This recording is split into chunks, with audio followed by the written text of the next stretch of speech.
Hi everybody, I'm Kate Drane here from Indiegogo, here with my colleague Ben. Very excited to be here today. We're going to be talking about crowdfunding and how crowdfunding can make hardware smarter, faster. Well, overview, here's what we're going to be talking about today. So not only do you get to find out some amazing mysteries of crowdfunding debunked, but also you'll learn a case study from the Misfit Shine and know that there's Q&A, office hours, and also there's going to be a slide that is strictly resources for you. It's in here as well, but I'll start with it. Indiegogo is the world's global crowdfunding platform, and that empowers and enables people to fund what matters from them. Anything from cause, creative, entrepreneurial, you can get started right away on Indiegogo. And we're so excited. We have distributed millions of dollars every week, and on any given time, there's 7,000 live campaigns. So you are in good company with great campaigns. And I'm here to tell you a little bit more about how people raise money on Indiegogo and raise money and more on Indiegogo. A little background on me. If you've met me before, you may already know the story. Sorry for boring you again, but I'll try to make it more exciting. So my name is Kate Drane, and how I got to stand here today is not because I have a amazing hardware background, but instead because I have an entrepreneurial background. This is a picture of me with my company, this Can Van, and Pack Brew Labs. You may have had their amazing Squid Ink beer. This is us canning it for them. The Can Van is a mobile beer canning service for craft breweries. We roll around the Bay Area canning beer for local breweries in the Bay Area. And we actually got our start on Indiegogo. In October 2011, we were a scrappy startup, and startup is like kind of too strong of a word. We were a scrappy small business. And as you guys know, it was we needed $200,000 in order to get our business off the ground. We're like, how are we going to do that? None of us really had money. So we went to Indiegogo. We went to raise $10,000 to buy our trailer for a canning line. We raised $4,000. But by being on the platform and the exposure from it, one, we learned $150 t-shirt perk is a terrible idea. Don't learn from me. And then two, that we got this amazing exposure that we would have never had it just been us 5 people from business school that got together. We were featured in Fast Company 4 months before we were operational. We were the first of its kind, and so there was interest behind that.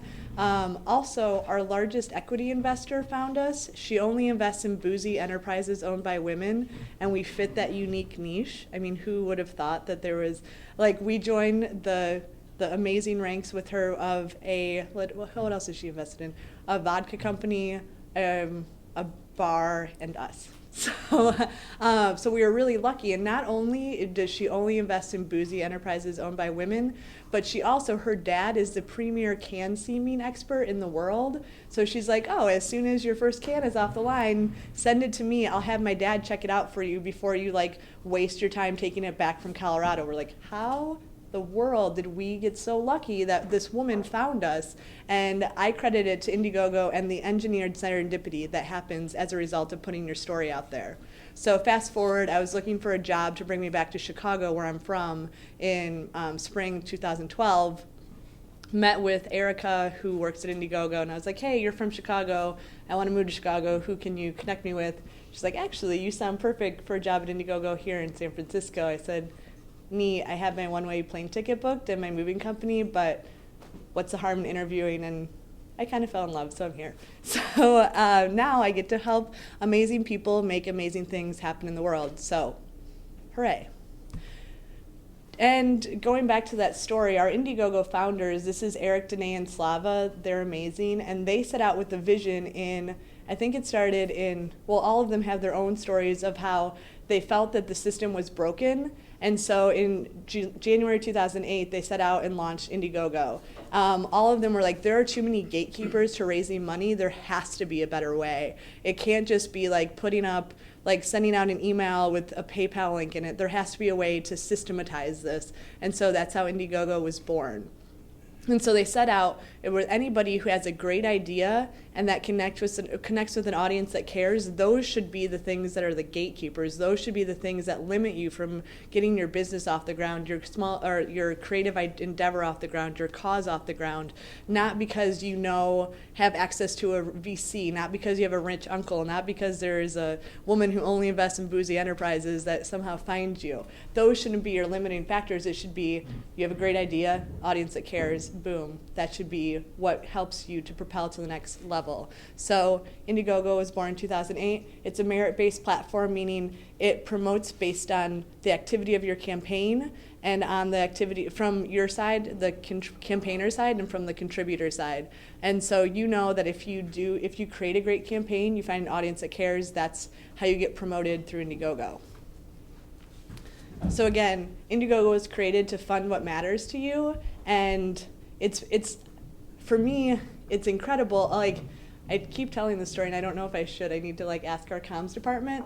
I'll tell you a quick anecdote of just how this works and how we have nothing to do with what ends up on our homepage for sometimes to our chagrin. But there was recently a campaign that wasn't as flattering for Indiegogo, and it ended up on our homepage. And we're all like, wow, that's on our homepage, huh? Should we do something?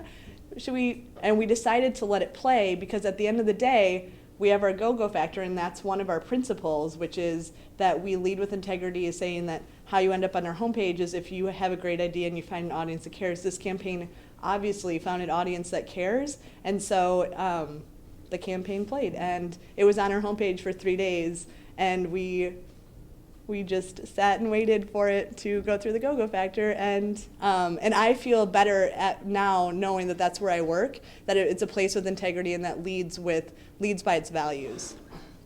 So anyway, so what is crowdfunding?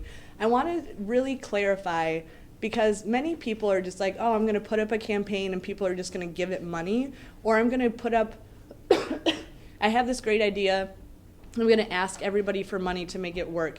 And what I want to clarify is that think of it as a way to cultivate shared enthusiasm. Think of it a way to generate shared enthusiasm. So actually, we'll come back to the reasons why people contribute in a minute.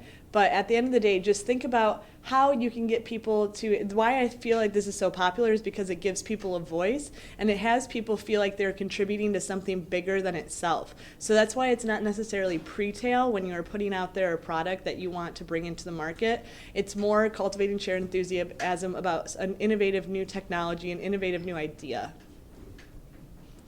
So just to give you a quick overview of what this market looks like, in 2011? In 2011, almost $1.5 billion was raised through crowdfunding, and so that was 2 years ago. In 2012, it was $2.5 billion. In December of 2012, there was a it was a salacious article that in Forbes magazine that said why crowdfunding will explode in 2013. And I love quoting this number even though it's not accurate. They said that crowdfunding would be a $500 billion industry. And for me, I was very excited. But it was based on the assumption that the Jobs Act would go through this year. The Jobs Act is still, in general, the Jobs Act is still going through its whole approval process with the SEC. So instead, crowdfunding at the end of the day this year will be around $5 billion. And that means, and that includes debt, equity, reward, donation. There's 4 different types of crowdfunding. Just to clarify, Indiegogo is a perk and donation-based platform. So, just to give you an idea of what the market looks like on Indiegogo, Indiegogo itself experienced 1,000% growth in funding in the last calendar year, 2013. So you guys are, again, great company. There is definitely an upward spiral. So, and again, as I said, crowdfunding is more than just money, especially for what you guys are creating, which is something amazing and physical and real, where people can touch.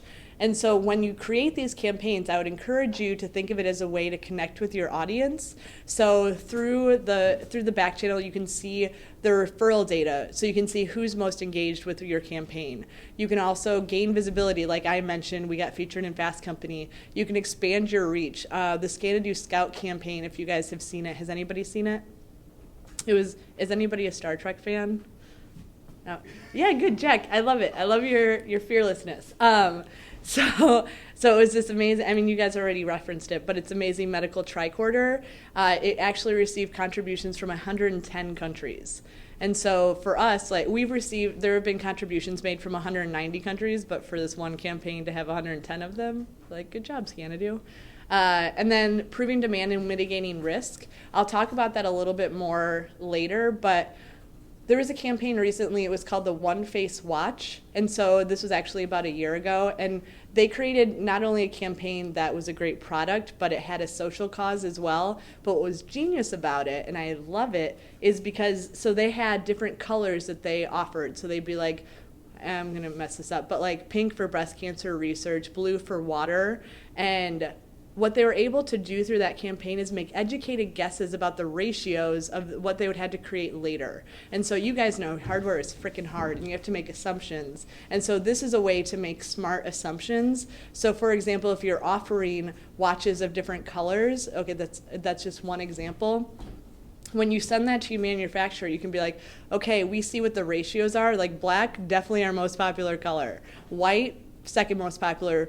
People that red's okay. And so then when you actually send it to them, you're like, we want them in these ratios because this is what the market has told us.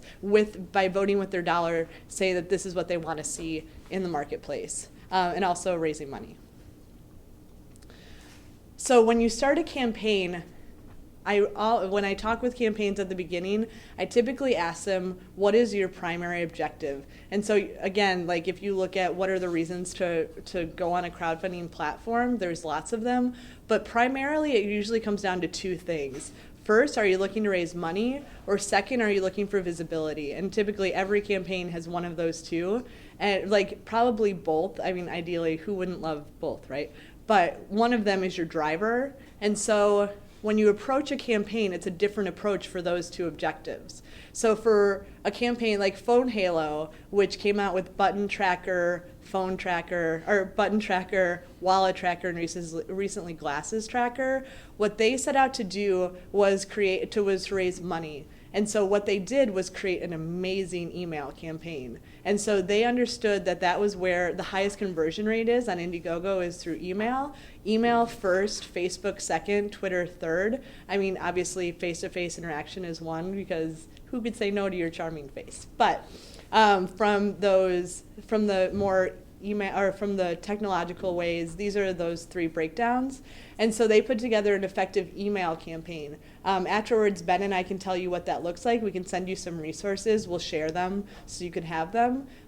So that was something that they put a lot of energy into, was building that strong email list before they launched. So having a button on their website saying, enter your email so you have our latest updates, and also going to trade shows, being really clear that that was what they needed was emails, and then they just hit it hard when they launched. So looking at another case study is the robot Dragonfly. This thing was amazing. It was the first time that we saw, they ran such an innovative campaign. This was out of the Georgia Institute for Technology. It was a little robot spy drone, and it still blows my mind that this is real. And so what they did was create a PR referral contest, and we'd never seen it before, and they did such a good job with this. I'm going to make up numbers, so please don't quote me on them. But so what they did was they put through their comment section, they knew their audience. They freaking knew who their audience was, that it was going to be early adopters, people who were really into the scene. And so they tapped into that because they, again, knew who their audience was. They who their audience were. They went through the comments and they said, hey guys, we're looking to create some more buzz around, and I'm paraphrasing, but like we're looking to create more buzz around this. If you have connections to different press outlets, we'll reward you with points. And so here's a breakdown of the different news outlets that we're looking for. If you get us in time, and again, I'm going to make up numbers. If you get us in Times, we'll give you 1,000 points. If you get us in Wired, we'll give you 2,000 points. And so at the end, whoever has the most points, that we'll reward you with free product.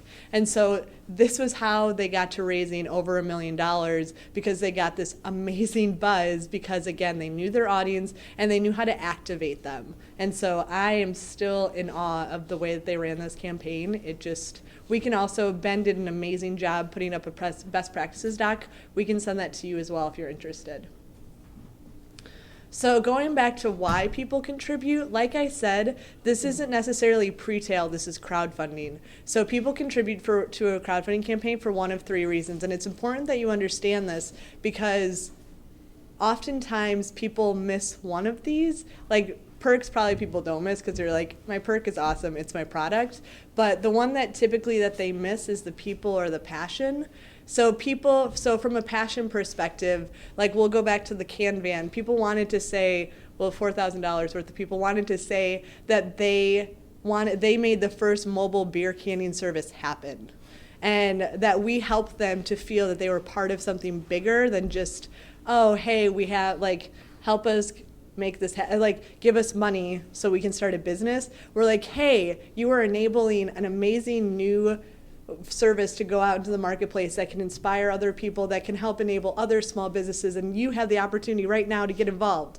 And you can come canning with us, which surprisingly was a popular perk, to come canning with us, which is the worst job. It's a great job. It's my job. But for someone who, because people don't have that opportunity, typically they'd be like, oh, I'm a banker. I was thinking of what was a job that I would be terrible at. But this is not my typical day job, but I get to go hang out in a brewery all day with cool brew dudes and their beards. Yes, sign me up. That does sound fun. So the second is the people, because of you, because of who you are and the personality that you bring. I'm gonna typically the first 30% of your funding comes from the people in that inner circle, the people who are in one degree of touch of you, like your mom. Your mom's probably going to be your first contributor. Make sure you're nice to her now. But the people who are in that one degree of touch, or that people who were in that email outreach that you already put together, because they're the most passionate about what you're creating. And so I encourage you strongly to ensure that when you launch, you have that first 30% locked down, where when you set your goal, you're like, I know where that first 30% is going to come from. Because the way that typically crowdfunding works, Indiegogo works, is that the first 30% come from that inner circle, the next 30% come from their network, and then the next 30% come from Indiegogo. And so it's kind of like, I don't know if anybody else on the team describes it this way, but I describe it as pushing a boulder, that you get that initial boulder moving and you help it to get off you help to give it momentum, and then we help to push you down the hill. And so it's really important that you help to push that boulder in the first place, because that gives validation, so other people look at your campaign and then they feel that it's legitimized. And I'm sure that every single one of you has had this experience where you look at a campaign and you see that green bar and you're like, could you not get your mom to contribute? What's wrong with this campaign? And you don't think about it, but then when it happens to you, you're like, oh, now I see why other people may have had this idea. So please, if you take nothing else away from this talk, please take the 30% rule. Put an asterisk in your notes. That's the only thing that I would think to take out of this. I've said some smart things, but that would be the one that I would take from. So keys to a great campaign, there are 3 things to every great campaign. They're always the same. Every single campaign you look at, every great, on any platform, it all boils down to these same 3 things. So having an engaging pitch, so ensuring that you have a video, you raise on average 115% if you have a video that's 3 minutes or less. The quality, I would say, because this is typically a piece of marketing collateral that you've created for your business, that you want to create it in a way that you're proud of it. However, the caliber, because I know that what you will likely ask me afterwards, or Ben, I should say, Ben, get excited, is how much money would you typically need to spend on a video? And I would say, and I will give a spoiler alert to Ben, is that it's not as much. One, think about, again, what are you looking to do? Are you looking to raise money, or are you looking to use it as a piece of marketing collateral? Like, which one's your primary objective? Because if it's a marketing collateral, then that would be, you're like, okay, I'm investing in this because it's going to be like the modern day investor pitch to consumers. But if it's like really connecting with people who are the most passionate about what you're doing, then maybe the level of production isn't as high. Like, you're not going to be spending $10,000 on making a video. Second, connecting with an audience that cares. Coming back to that whole 30% rule and more, knowing who those people are before you put it on a crowdfunding campaign, that putting it up and just being like, if you put it up, the money will come. If you're like, I've got press lined up for days, so I'm good. And like, that's not necessarily going to convert, because again, you need to lay the groundwork before people who don't necessarily know you will contribute. So knowing who that audience is that cares, like knowing who the people are who write about your specific beat. I've been talking to a lot of reporters. They're like, who covers the beat that you're most interested in? I was like, got it, beat. So knowing who covers your beat, and also looking at blogs, looking at specific communities that you're most interested in, knowing who that audience is, so then you have a short amount of time, you have 45 days or less. We found that typically campaigns reach their goal on day 37 of a 45-day campaign. So you're like, you need to marathon the entire time. So connecting quickly with that audience that cares, and you're going to be able to iterate and learn. So just know that, set yourself up for success, and know beforehand who you should really be talking to. And again, proactive communication. So using your updates, keeping people abreast of what you're doing. This is especially important for all of you wonderful people in this room, because you know better than I do, hardware is very hard, and so this is especially important for the after of your campaign. Indiegogo, we seek to be the platform, the destination platform for high quality campaigns, meaning they fulfill on time or early, which is actually why we are here today, because we want to invest in places where we believe that high quality campaigns can come from. And so you guys are so educated and wonderful and have all these great resources, so let's set you up for more success. But proactive community, even with all of your tools, there may be hiccups, as you may hopefully never have to experience, but being proactive and being transparent about where you are in the process. We don't have access to internet today, but I would direct you to one of the most amazing apology videos of all time, which is Orapup, ORAPUP, Orapup, which is quite possibly the best apology video of all time. They were supposed to deliver last Christmas, and they missed their date because there were problems with manufacturing, and so they put out this amazing video. Nobody asked for a refund. It is a wonderful case study in how to be proactive with communication. So on to our Misfit Shine case study. This is one of my favorite products. It launched last year, actually right around this time, and they had contributions from 85 countries. Sunny Vu often says that through his campaign, he was able to get smarter faster, and that's one of my now favorite quotes of all time. Good job to Sunny Vu for being very smart. And what he learned through that campaign, actually I'll go to the next slide.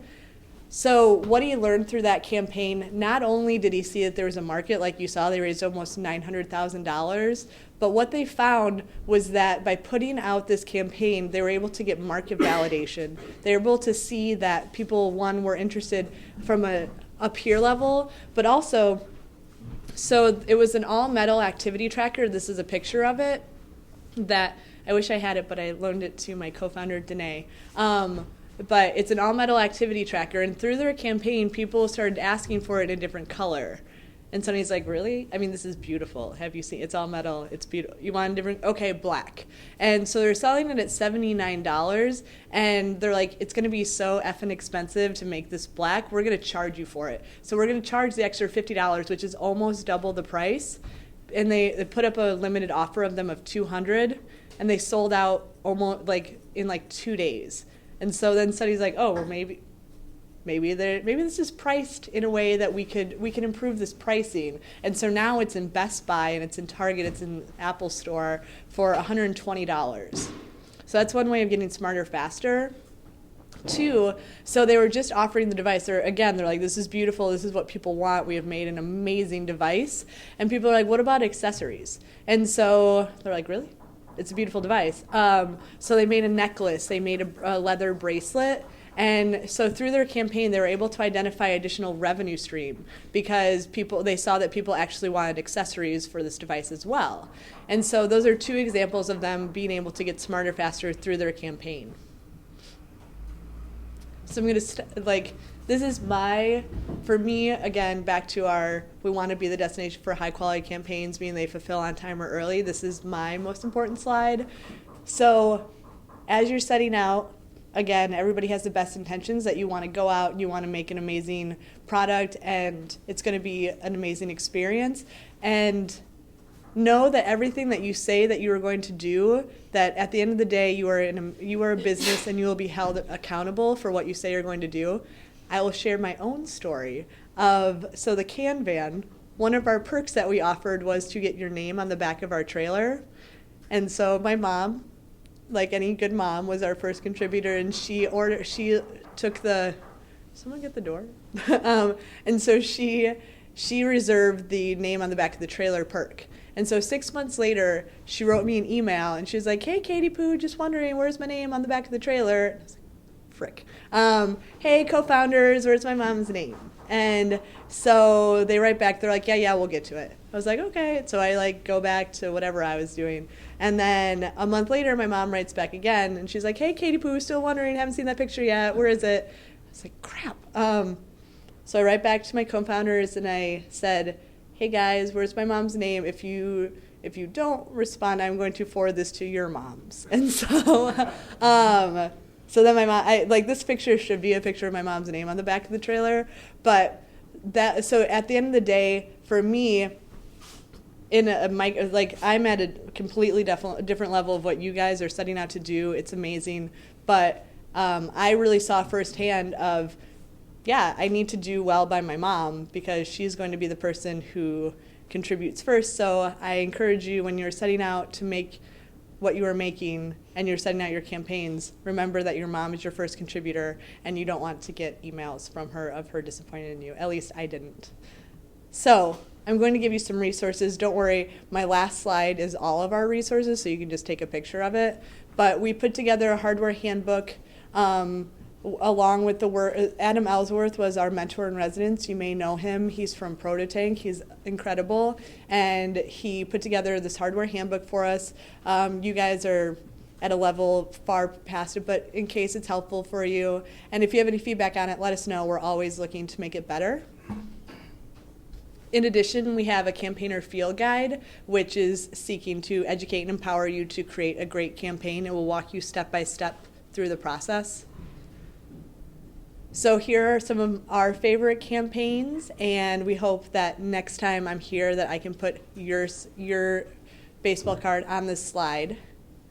And then I wish that they were in here. I'm kind of bummed.